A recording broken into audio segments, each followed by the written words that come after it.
Matapos ang ilang sandali ng paggising ni Ning-er sa ating bida, nagising na rin ito.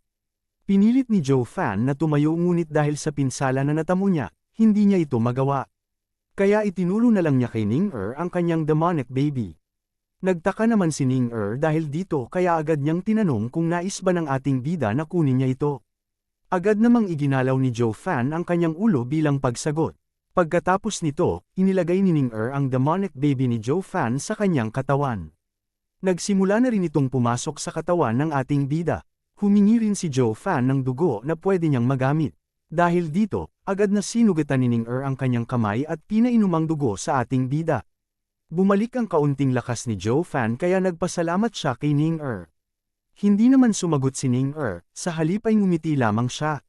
Naisip rin ng ating bida na hindi niya inaasahan na ililigtas siya ni Ning-er matapos ang mga masasamang ginawa niya sa kanya. Kaya para hindi siya makonsensya, sinabi na lang ni Joe Fan na normal lang ang ginawa niya dahil isa siyang demon cultivator. Tinawag rin ni Joe Fan ang kanyang tauhan at sinabing dapat niyang inumin ang gamot na ito. Inutusan niya rin ito na tingnan kung buhay pa ba si Tan Yang, at kung hindi pa ito patay, dapat niya ring painumin ito ng gamot. Agad naman itong ginawa ni Ning-er at nagpasalamat naman si Yang Tang sa kanya. Pagkatapos nito, tiningnan lamang niya ang gamot na ibinigay sa kanya ni Joe Fan upang kainin. Kaya nang makita ito ni Joe Fan, inutusan niya si Ning-er na inumin ito dahil alam niyang may sugat ang katawan niya. Ngunit agad namang sinabi ni Ning-er na mababaw lamang ang kanyang sugat kaya hindi niya kailangan inumin ang gamot na ito. Dagdag pa niya na ang gamot na ito ay mahalaga kaya ibabalik niya na lang ito sa kanya. Agad namang sinabi ni Joe Fan na hindi ito isang espesyal na gamot at ibinigay lang ito sa kanya ng Qianlong Pavilion, ngunit kung ayaw niyang kainin ito, nasa kanya na ang desisyon. Ngunit agad namang sinabi ni Yan Tang na dapat niyang kainin ang gamot dahil ito ang kabayaran ng pagtataksil ni Joe Fan sa kanya. Ipinaalam rin ni Yan Tang sa kanya na nais siyang gawing sakripisyo ng kanyang brother Joe Fan. Dagdag pa ni Yan Tang na si Joe Fan ay isang linta kaya hindi siya dapat magtiwala sa kanya. Hindi naman nakapagsalita si Ning-er nang marinig niya ang sinabi sa kanya ni Yan Tang, lumabas rin ang mga luha sa kanyang mga mata. Ngunit alam niyang matalino ang kanyang brother Joe Fan at alam niyang ginawa lamang niya ito dahil sa kanyang mga plano. Kaya sa tingin niya, isang hindi pagkakaunawaan lamang ito. Pagkatapos nito, agad na umalis si Ning-er upang kumuha ng mga kahoy na gagamitin niya sa pagbuhat sa dalawa. Agad namang tinanong ni Yan Tang kung bakit hindi siya nagagalit sa hudas na ito. Dagdag pa niya na sugatan ang katawan ni Joe Fan sa ngayon kaya maaari siyang maghiganti kung gusto niya. Ngunit bigla namang natigil si Yan Tang sa kanyang pagsasalita nang sigawan siya ng ating bida na tumahimik. Sinabi rin ni Joe Fan na kung nais niyang mamatay, siya mismo ang gagawa nito. Naging seryoso naman si Yan Tang at sinabi niyang alam niyang sugatan ang katawan ng ating bida at wala itong kakayahan na gumalaw sa ngayon. Kaya hindi siya dito natatakot. Naisip rin ni Yan Tang na kahit natalo sila laban sa Seventh Ghost. Namamangha pa rin siya dahil nakaya ni Joe Fan na pahirapan ng elder na kahit ang mga ibang elder ng Seven Families ay natatakot sa elder na ito. Kaya sa tingin niya, hindi ito isang normal na pangyayari. Dagdag pa ni Yan Tang na ikinaiinis niya ang pagiging hudas at tuso ni Joe Fan pagdating sa kaibigan niya ngunit hindi niya may kakaila na mas nakakatakot ang mga ginawa niya sa kanyang mga kalaban. Ngunit kahit na ito ang nangyari, nagkaroon pa rin siya ng pagkamangha sa kanya. Matapos ang ilang sandali, hinatak na rin ni Ning-er ang dalawa papasok sa loob ng gubat. Kahit na malakas ang ulan, binaliwala niya lang ito upang makahanap sila ng ligtas na lugar.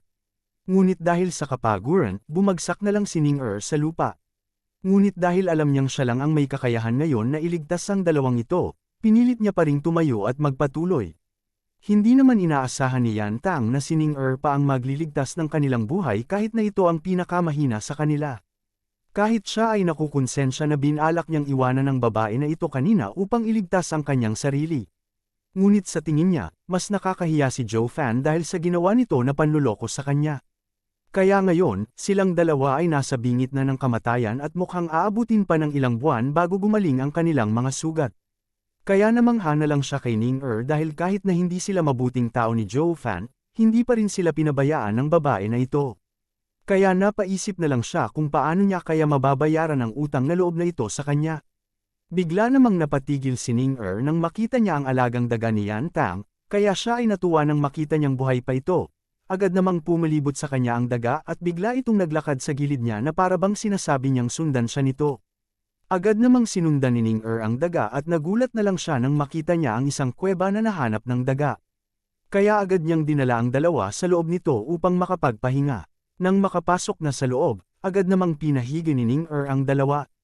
Ngunit nagising si Joe Fan at nagulat siya sa kanyang nakita sa loob ng kuweba, kaya agad niyang sinabihan ng lahat na hindi sila maaaring manatili sa loob nito.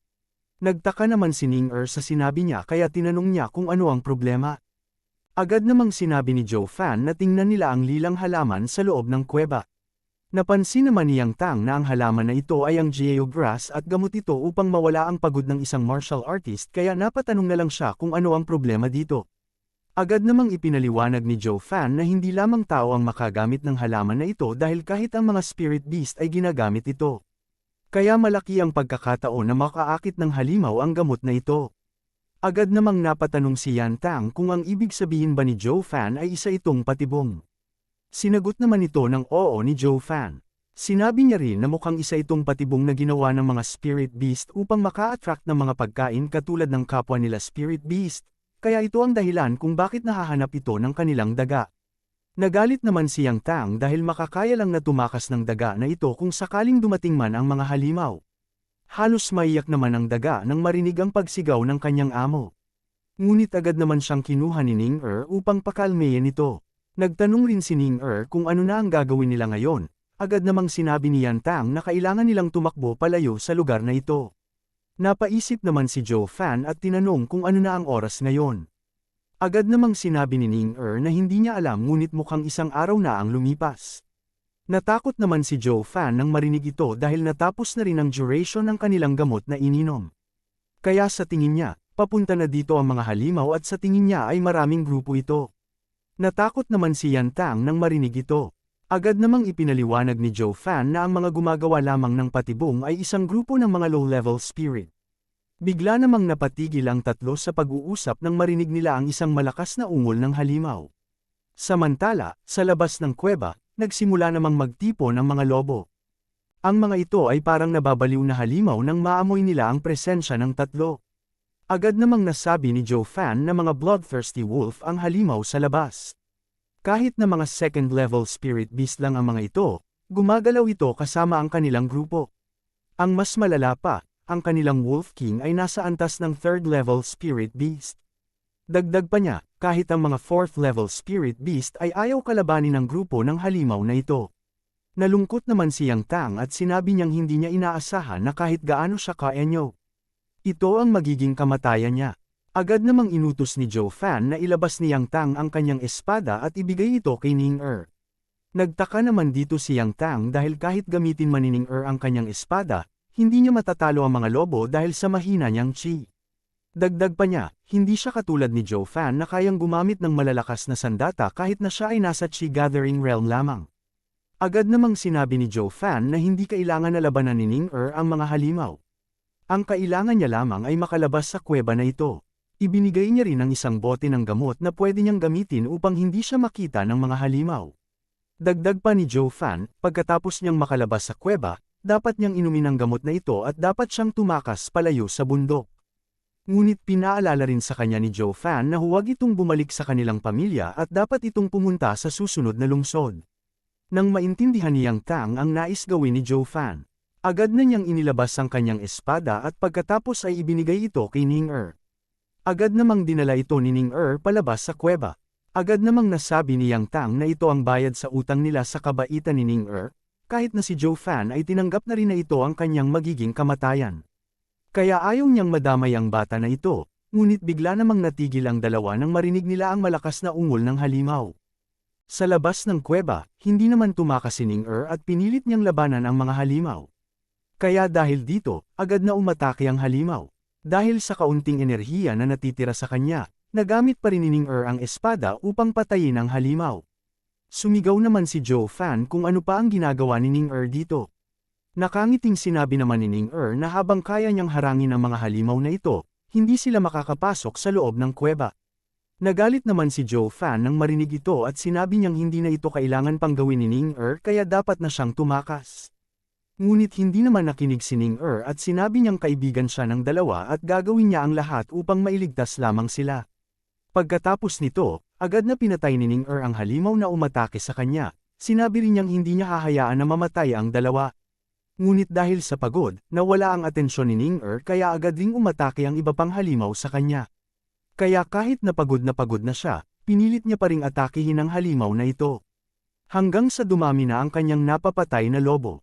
Ngunit kasabay nito, mas tumindi pa ang pagod na naramdaman ni Ning-er, kaya kahit na ang paghawak pa lang ng espada ay nahihirapan na siya.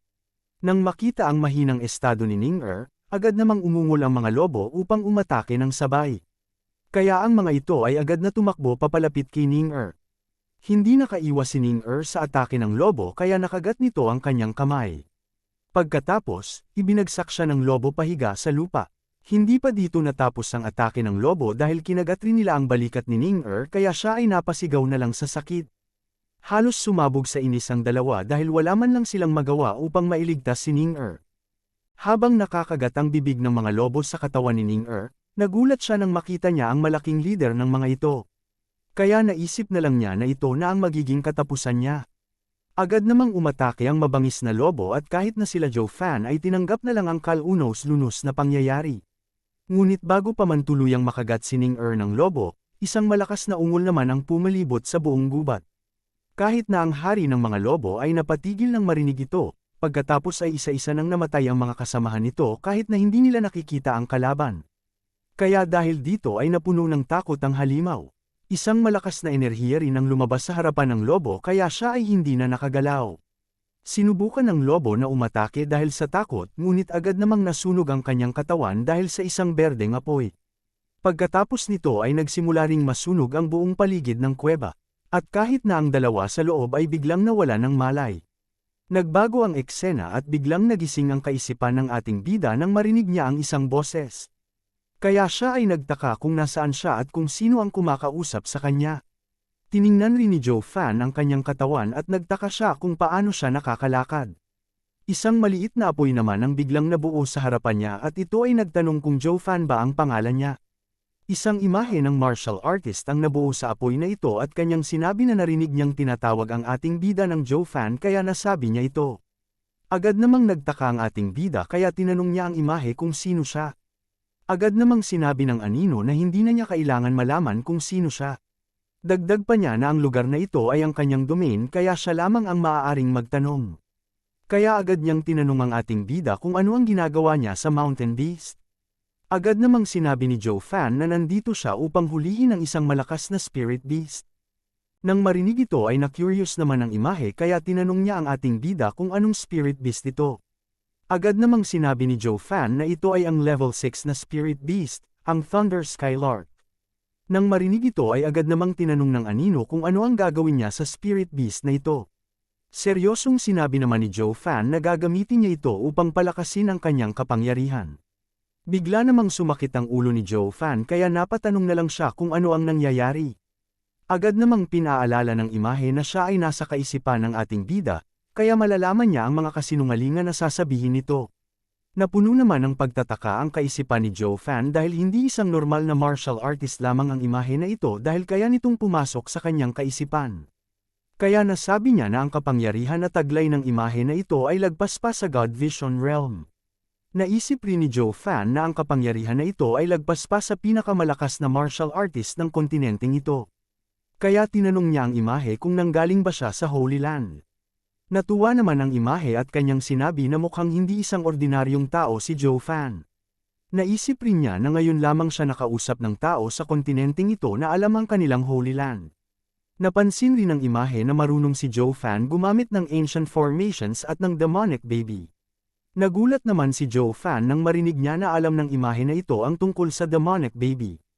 Alam niya rin na matagal nang umiiral ang may-ari ng kanyang teknik na kaya kahit sa kanilang Holy Land ay kaunti lamang ang may alam tungkol dito. Kahit na ang ating bida ay hindi ito malalaman kung hindi dahil sa 9 Secrets records na nakuha niya kahit siya ay isang Grand Emperor. Ang malala pa ay mahirap maintindihan ang teknik na ito kaya nagtataka siya kung ano ang pagkatao ng imahe na ito. Kaya muli niyang tinanong ang imahe kung sino ito, ngunit hindi naman ito sinagot ng imahe at nagsaad siya na tulad ng sinabi niya kanina. walang karapatan ang ating bida na magtanong sa kanya. Kaya agad na inutusan ng imahe ang ating bida na sabihin ito ang dahilan kung bakit nais niyang mahuli ang Thunder Skylark. Wala namang nagawa si Joe Fan kundi sabihin ang totoo, kaya ipinaalam niya sa imahe na nais niyang pumasok sa Lulay Canyon upang hanapin ang naiwang kayamanan ng Emperor. Kaya kailangan niya ang Thunder Skylark upang mapigilan niya ang Purple Thunder na nabubuo tuwing nagpapakita ito. Nagulat naman ang imahe nang marinig ang sinabi ng ating bida.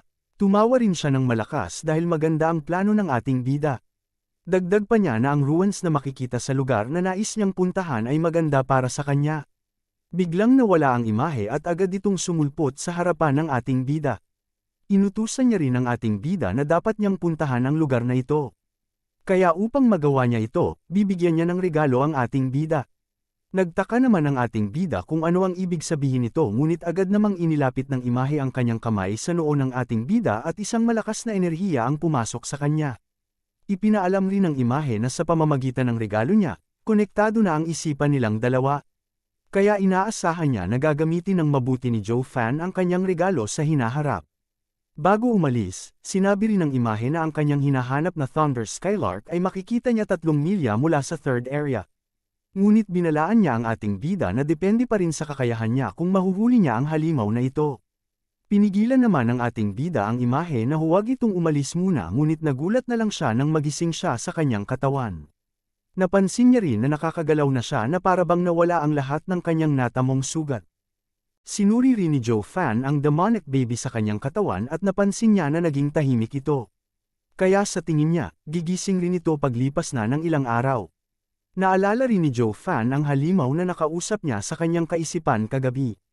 Sigurado siya na ang imahe na yun ay nanggaling sa Holy Land at ang patunay nito ay ang sobrang lakas nitong enerhiya na hindi niya makukuha sa mahinang kontinenteng ito. Sa tingin rin niya, ang imahe ang nagpagaling sa kanyang katawan. Kaya napatanong na lang si Joe Fan kung bakit kaya siya kinausap ng tao na ito. Naramdaman rin ng ating bida ang kakaibang enerhiya na inilagay ng imahe sa kanya ngunit sa kasalukuyang lakas niya, hindi niya ma-detect kung ano ito. Ngunit sa ngayon, hindi ito ang dapat pagtuunan ng pansin ng ating bida dahil hindi na mahalaga kung sino ang tao na ito. Kaya ang magiging layunin niya ngayon ay ang mapalakas pa ang kanyang cultivation. Pagkatapos nito, naglakad palabas si Joe Fan at nakita niya ang sugatang katawan ni Ning-er. Kaya agad niyang gin-ice ang ito ngunit dahil sa pinsala ng katawan ni Ning-er, hindi ito nagising, kaya agad itong pinakain ni Joe Fan ng gamot. Makalipas ang ilang sandali, napansin na rin niya na mas naging maayos na ang paghinga ni Ning-er. Naisip rin ng ating bida na ginawa ni Ning-er ang lahat upang labanan ang mga lobo kagabi kaya sa tingin niya, naubos lang ang kanyang enerhiya. Bigla namang nagulat si Joe Fan nang marinig niya ang boses ni Ning-er. Agad naman niyang sinabi sa kanya na huwag na siyang mag-alala dahil ligtas na sila.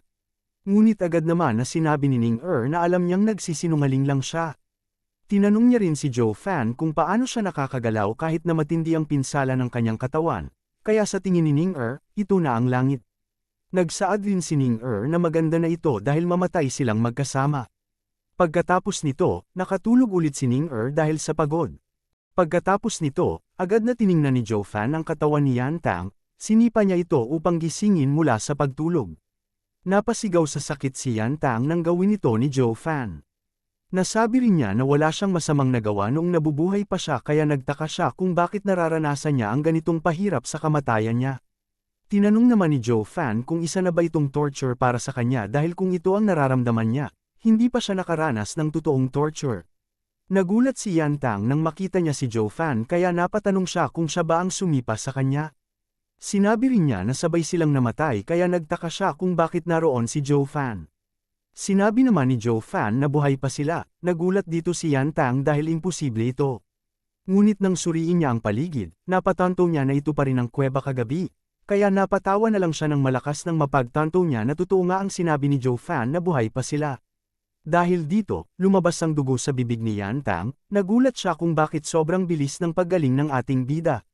Dagdag pa niya na pareho lang ang gamot na ininom nila kaya nagtataka siya na mas nauna pang gumaling si Joe Fan kumpara sa kanya.